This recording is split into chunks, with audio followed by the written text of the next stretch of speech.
रुक जा रात, ठहर जरे चंदा, बीते न मिलन की बेला। पुनर्मिलन Hindi class 9th UP board, Jaishankar Prasad का लिखा हुआ है। बहुत ही सुंदर भाव विभोर करने वाला कविता है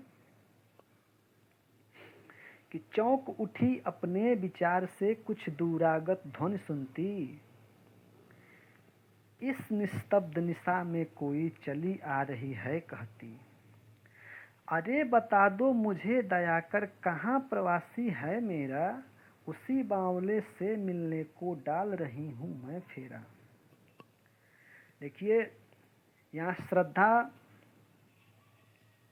अपने पति मनु को खोजते हुए रात के समय में जा रही है। जब रात में वो जा रही है तो उसको एक और दूसरी औरत देखती है जिसका नाम ईड़ा है, और देखती है तो उसी के बारे में लिखा गया है कि चौंक उठी अपने विचार से कुछ दूरागत ध्वनि सुनती। कौन चौंक उठा? ईड़ा। ईड़ा जो श्रद्धा को देख रही है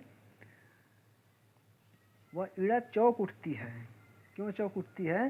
कि चौंक उठी अपने विचार से कुछ दूरागत ध्वनि सुनती, कि दूर से आती हुई कुछ ध्वनि को सुनकर ईड़ा चौंक जाती है। इस निस्तब्ध निशा में कोई चली आ रही है कहती, कि इस सुनसान रात्रि में कोई कहती हुई आ रही है। ठीक है, यह ईड़ा चौंक जाती है सुनकर कि इस रात में कोई कहती हुई आ रही है। क्या कहती है? अब यहाँ से श्रद्धा कह रही है, जो रात में भटकते हुए जा रही है अपने पति को खोजते हुए, वहाँ से यहाँ से उसका बात मतलब लिखा गया है कि यहाँ से वो क्या कह रही है। ठीक है, कि अरे बता दो मुझे दया कर कहाँ प्रवासी है मेरा, कि कोई दया करके बता दे कि मेरा प्रवासी मेरा प्रिय कहाँ है, उसी बावले से मिलने को डाल रही हूँ मैं फेरा। मैं उसी बावले से मिलने के लिए फेरा डाल रही हूँ, इधर उधर भटक रही हूँ। रूठ गया था अपनेपन से अपना सकी न मैं उसको, वह तो मेरा अपना ही था भला मनाती मैं किसको। श्रद्धा कहती है कि रूठ गया था अपने मन से अपनेपन से का अपना सकी न मैं उसको, वह तो मेरा अपना ही था भला मनाती मैं किसको। वह अपनेपन से रूठ गया था, अपना सकी न मैं उसको अपना न सकी, वह तो मेरा अपना ही था। अरे वो मेरा जब अपना ही था तो भला मनाती मैं किसको। अपनों को भी कोई मनाता है क्या? वह तो मेरा अपना ही था तो मैं क्यों मनाती यार। लेकिन यही भूल अब सूल सदृश हो साल रही उर्मे मेरे, कैसे पाऊंगी उसको मैं कोई आकर कह दे। यही मुझसे भूल हो गई और यही भूल मेरे हृदय में कांटे के समान चुभ रही है। अब मैं उसे कैसे पाऊंगी, कोई मुझे आकर बता दे। आगे देखते हैं। ईड़ा उठी दिख पड़ा राजपथ, धुंधली सी छाया जलती, वाणी में थी करुण वेदना वह पुकार जैसी जलती। ईड़ा जब उठी और देखी तो रास्ते में उसे कुछ दिखाई दिया कि धुंधली सी छाया के समान कुछ चलती हुई आ रही है। उसकी वाणी में करुण वेदना थी, उसकी पुकार दुख भरी आग से जल रही थी। आगे देखते हैं। शिथिल शरीर वसन विशृंखल कबरी अधिक अधीर खुली, छिन्न पत्र मरकंद लुटुसी जो मुरझाई हुई कली।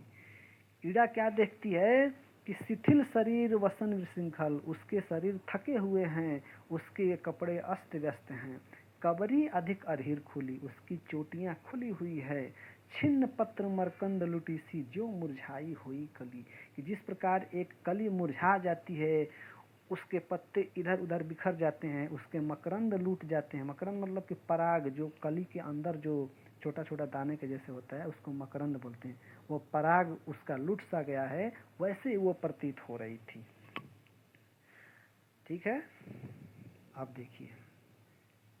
नव कोमल अवलंब साथ में वह किशोर उंगली पकड़े, चला आ रहा मौन धैर्य सा अपनी माता को जकड़े।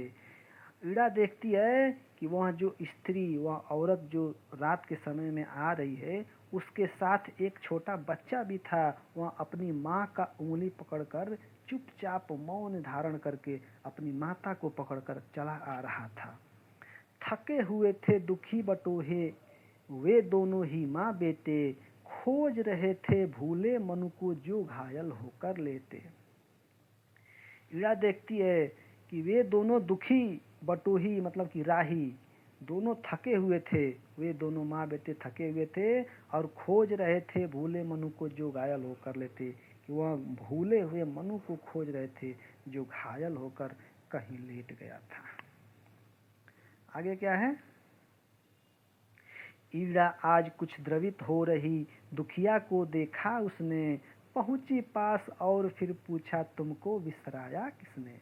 वाह, क्या कहती है ईड़ा कि ईड़ा आज कुछ द्रवित हो रही है, कुछ दयालु हो रही है। दुखियों को जब उसने देखा तो उनके पास पहुंची और पूछा कि तुमको किसने बिसराया है, तुम किसको खोज रही हो। ठीक है, और क्या कहती है आगे ईड़ा कि इस रजनी में कहाँ भटकती जाओगी तुम बोलो तो, बैठो आज अधिक चंचल हूँ व्यथा गांठ निज खोलो तो। वाह, जीवन की लंबी यात्रा में खोए भी हैं मिल जाते, जीवन है तो कभी मिलन है कट जाती दुख की रातें। क्या कहती है ईड़ा कि इस रजनी में कहाँ भटकती जाओगी तुम बोलो तो, कि अरे श्रद्धा तुम इस रात्र में भटकती हुई कहाँ जाओगी, तुम बोलो कहाँ जाओगी। बैठो आज अधिक चंचल हूँ व्यथा गांठ निज खोलो तो, आओ मेरे पास बैठो, अपने बात बताओ, अपने अंदर की जो गांठ है, जो व्यथा है, जो कष्ट है उसको बताओ, मैं उसको सुनने के लिए बहुत चंचल हूँ। जीवन की लंबी यात्रा में खोए भी है मिल जाते, जीवन है तो कभी मिलन है कट जाती दुख की रातें। कि इस जीवन की लंबी यात्रा में अक्सर खोए हुए मिल जाते हैं, जीवन है तो कभी मिलन है, अगर जीवन है तो कभी ना कभी मिलन तो होना ही है, कट जाती दुख की रातें। और इस प्रकार से दुख की रातें धीरे धीरे कट जाती हैं। आगे क्या है कि श्रद्धा रुकी कुमार श्रांत था, मिलता है विश्राम यहीं, चली ईड़ा के साथ जहाँ पर वन्य शिखा प्रज्वलित रही। यह सब जब ईड़ा की बातें सुनती है श्रद्धा तो वहाँ पर रुकती है। श्रद्धा रुकी कुमार श्रांत था, श्रद्धा वहाँ पे रुकती है, कुमार थका हुआ था चुपचाप था, मिलता है विश्राम यहीं, और वे दोनों वहाँ पे विश्राम लेते हैं। चली ईड़ा के साथ जहाँ पर वन्य शिखा प्रज्वलित रही, थोड़ा सा विश्राम करके श्रद्धा ईड़ा के साथ वहां पर चल देती है जहां पर आग की ज्वाला जल रही है। सहसा धधकी वेदी ज्वाला मंडप अवलोकित करती, कामायनी देख पाए कुछ पहुंची उस तक डग भरती। जैसे ही वह आग की तरफ बढ़ती है, श्रद्धा और ईड़ा और उसका छोटा सा बच्चा तीनों लोग जैसे ही आग की तरफ बढ़ते हैं, जैसे एक आग की ज्वाला जल रही है छोटी सी, और वहाँ उस ओर जैसे ही वो लोग बढ़ते हैं वैसे ही वह आग धधक उठती है। और जैसे ही वह आग धधकती है चारों तरफ प्रकाश होता है, मंडप अवलोकित हो जाता है, वहाँ जो कुटिया बनी थी उसमें प्रकाश हो जाता है। जब प्रकाश होता है तो कामायनी देख पाई कुछ, तो कामायनी यानी श्रद्धा को कुछ दिखाई देता है, और जब उस कुछ देखती है तो पहुंची उस तक डग भरती, तो वहाँ पर धीरे धीरे पैदल जाती है तो क्या देखती है, एक सेकेंड,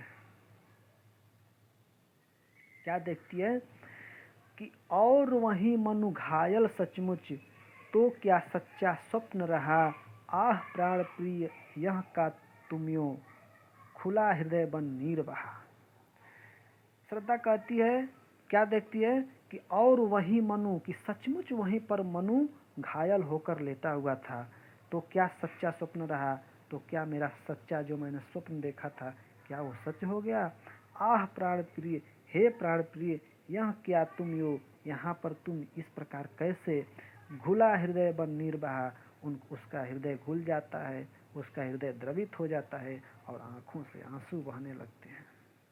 ये सब देखकर क्या होता है कि ईड़ा चकित श्रद्धा आ बैठी, वह थी मनु को सहलाती, अनुलेपन सा मधुर स्पर्श था, व्यथा भला क्यों रह जाती।